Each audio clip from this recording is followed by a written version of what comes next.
Hi, I'm Ron Banky with the Saltwater Angler. Today we're really excited. We're out to the beach this afternoon. I have our saltwater surf rider with us today, Tyler Thornton, and his guest today is Jeff Walda, who is a guide out here on the pins.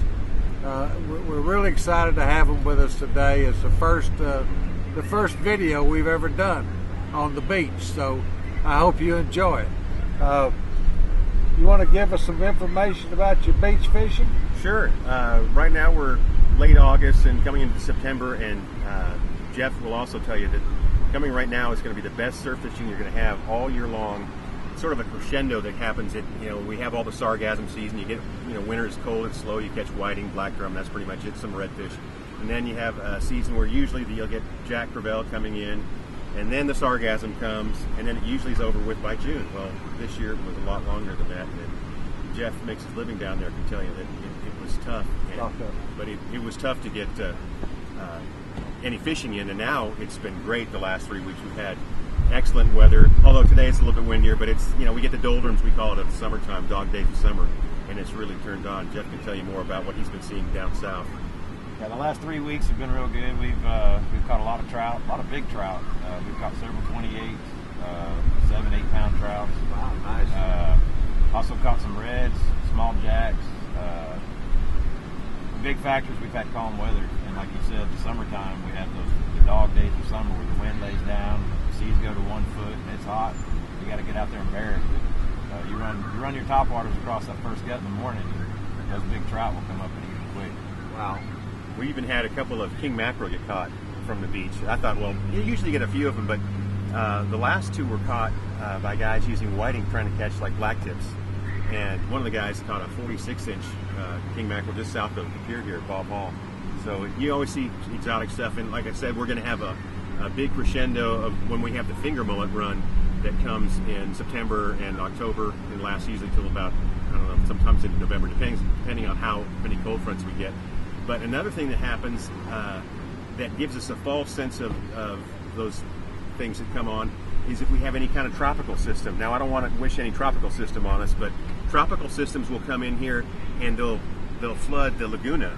And what will happen is, and once the water recedes out of the laguna, if we have something, say, I don't know, southeast of here, off of Florida, it'll make a surge up here. We'll get big high tides in the bay, and then what happens is all the water will drain out of places like Port Aransas and Packard Channel and in Mansfield, and it'll bring the bait with it. So that gives us the first, it's like a false finger mullet run, and those times are great because you can just hammer redfish. They're out there eating finger mullet and all the bait coming out of there, and they'll just be guys bowed up. They'll catch 60 redfish in a day off of like Fish Pass. Wow. Packard. It's that's something that you can look forward to. We also have tarpon showing up again. We get the rain minnows. Actually, they're called dusky anchovy, but we call them rain minnows because they look like rain when they're just fluttering all together. And you're seeing some of those now down on the beach. Yeah, they showed up in force, and we actually had our first cold front of the year about 2 weeks ago show up, and ever since wind then, changed to the north. The wind changed, and they moved back offshore. They've slowly started coming back in, but September can be a month of change. It's a transition month between summer and fall fishing, and it's all dependent on that first real cold front of the year. Whenever you get the first cold front, the one that drops the water temperature down 5 or 6 degrees, kicks that mullet migration off, and it won't last the first couple of cold fronts. It's a temporary thing, but when they kick off, those redfish follow them out, and then the jacks come in, blues, Spanish mackerel, all the black tips and small bulls come in, and it can be a free-for-all. And then once that water temperature hits 72, it's on for a good 3 or 4 weeks. And it's some of the best fishing of the year if you want to come down here and just catch it. We call that Discovery Channel time because you see stuff. I see people. There's a friend of mine. I've put him in this issue. Is Rick Sanders, who fishes the second bar. He stands on the second bar at Mustang, and he catches a lot of big trout with using bait. But Jeff and I have seen. I want to see stuff I want to unsee from the first bar, like 8.5 foot bull shark when you're standing on the first bar, and I sure don't want to see one on the second bar. No. But during the finger mullet run, we had some gentlemen that came from the UK for a casting tournament one time in October. I was fishing around the 18-mile mark on the seashore, and we were using live finger mullet. I threw a live finger mullet out there, and I got a big world-class skipjack. I mean, a big skipjack. And he goes about the second bar, and all of a sudden, a big, huge splash and about 5 or 6 foot long explosion and blood. And the British guy's going, "What the hell was that?" And I reel it in, and there's nothing but the head of this ladyfish, cut clean from behind. And honest, this sounds like a fish story, but the head weighed a pound. That's how big a ladyfish it was. But wow. That's the kind of stuff you see, or you go driving along the beach, and there'll be a freshly killed, probably 15 to 20 pound black drum, just with nothing but the head, and its gills will still be going. Yeah. We see a lot of that with our offshore reports. Sure. When those guys catch a good fish over there, and all of a sudden the shark takes 3/4 of it, and all they have left is the head. But talking about fishing, I spent my life fishing, but never much on the beach except when I was really young. We'd fish over here at Bob Hall Pier, and right off the end of it over there, and catch the heck out of fish all the time. But I haven't been fishing on the beach 50 years, I guess. I don't know. We need to change that. Yeah, right? You do. We can. But We'll take you out here. But the thing about fishing the surf is you can take it to whatever level you want. If you're a total masochist and you think you've done everything, try throwing a fly rod into the wind in the surf, and that. Oh, I get guys that spend a lot of money to come down here, and their sole purpose in life is to catch a big 25, 30-pound jack on an 8-weight fly rod. And that's cool. And they'll do it too. Yeah, it's a lot of fun. But you can, for everybody, that's why I like to surf so much. I like fishing in the bay, but something about growing up catching bass and things. I came down here as a teenager, and you hook onto a Jack Crevalle in the surf, and the largest bass you ever caught is not going to live up to that fight. Yeah. So it kind of ruins you for that. Well, I've had guys come down and say, "Oh, I've caught tarpon on a fly, I've caught sailfish on a fly, I can catch a jack, no problem." Sure. All right. You hook them up on a big jack in the surf, good luck. They always give you a little apology at the end and say, "I'm sorry, man, you were right." Yeah. Like Billy Sanford calls them. He calls them the barroom ballers of the sea. Oh, And sure. They deserve that name. It's a whole fight. Yeah, they are. I have friends that just love catching them. 2 is my limit. And I'm like, they're cool fighters, but I mean, after 2 of them, they just, especially on a trout rod, they just tear you up. But you've got everything with the surf. You don't have to be an expert fisherman. You don't have to know what a gut is or where a hole is. Although there's a pretty good sign over here. If you come over here to Bob Hall Pier, there's a sign that says rip currents. Shows exactly what a perfect trout or fishing hole is on the beach.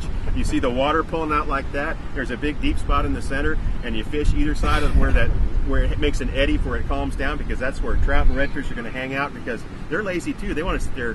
They'll wait there along that edge, wait for stuff to come by, and they'll just hit them.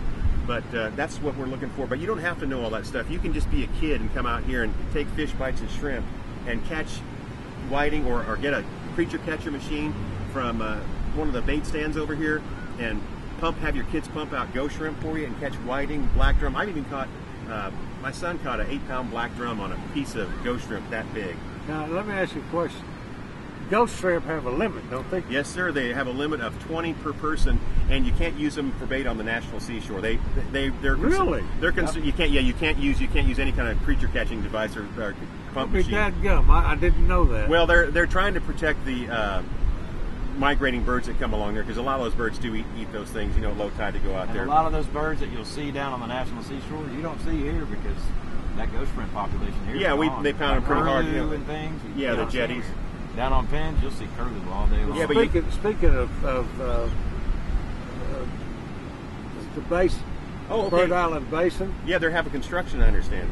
Yeah, in the spring they did rebuilt all their tables and tops and everything, and I understand that today they started the reconstruction on the shoreline, but the Bird Island Basin boat ramp is still accessible and still open. So for the people that aren't going to the beach but are going back to the other side, they're still available to use that boat ramp.